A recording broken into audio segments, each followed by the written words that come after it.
வணக்கம் நண்பா. TNSTC latest செய்திகள். போக்குவரத்து தொழிற்சங்கங்களுக்கு அரசு அழைப்பு. ஆகஸ்ட் 27 ஊதிய ஒப்பந்தம் பேச்சு. அரசு போக்குவரத்து தொழிலாளர்களுக்கான 15வது ஊதிய ஒப்பந்த பேச்சுவார்த்தை ஆகஸ்ட் 27 நடைபெறுகிறது. அதில் பங்கேற்குமாறு தொழிற்சங்கங்களுக்கு அரசு அழைப்பு விடுத்துள்ளது. தமிழக அரசு போக்குவரத்து கழகங்களில் சுமார் 1,20,000 பேர் பணியாற்றி வருகின்றனர். இவர்களுக்கான ஊதிய உயர்வு ஒப்பந்தம் 3 ஆண்டுகளுக்கு ஒரு முறை மேற்கொள்ளப்பட்டு வந்தது.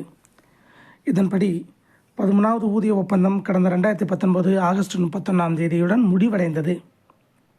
இதையடுத்து தொழிற்சங்கங்களுடன் நடைபெற்ற பல கட்ட பேச்சுவார்த்தைக்கு பிறகு 2022 ஆகஸ்ட் 24 14வது ஊதிய ஒப்பந்தம் இறுதி செய்யப்பட்டது. அதன்படி அடிப்படை ஊதியம் 5% உயர்த்தப்படும் எனவும் ஊதிய உயர்வு ஒப்பந்தத்துக்கான காலம் 4 ஆண்டுகள் எனவும் அறிவிக்கப்பட்டது.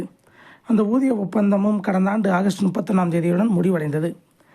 இதனால் 15வது ஊதிய ஒப்பந்த பேச்சுவார்த்தையை விரைந்து தொடங்க வேண்டும் என்பன உள்ளிட்ட கோரிக்கைகளை வலியுறுத்தி வேலை நிறுத்தம் உள்ளிட்ட பல்வேறு நடவடிக்கைகளை தொழிற்சங்கங்கள் முன்னெடுத்தன.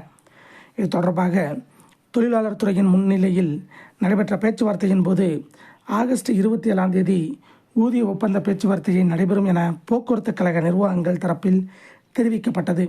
அதன்படி தற்போது பேச்சுவார்த்தைக்கு வருமாறு தொழிற்சங்கங்களுக்கு அழைப்பு விடுக்கப்பட்டுள்ளது.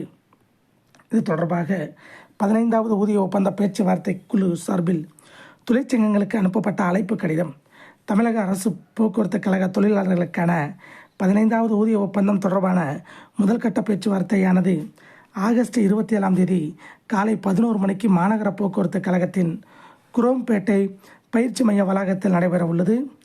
இந்த பேச்சுவார்த்தையில் தொழிற்சங்கங்களின் சார்பில் தலா ஒரு பிரதிநிதி மட்டும் கலந்து கொள்ளுமாறு கேட்டுக்கொள்ளப்படுகிறது என அதில் தெரிவிக்கப்பட்டுள்ளது.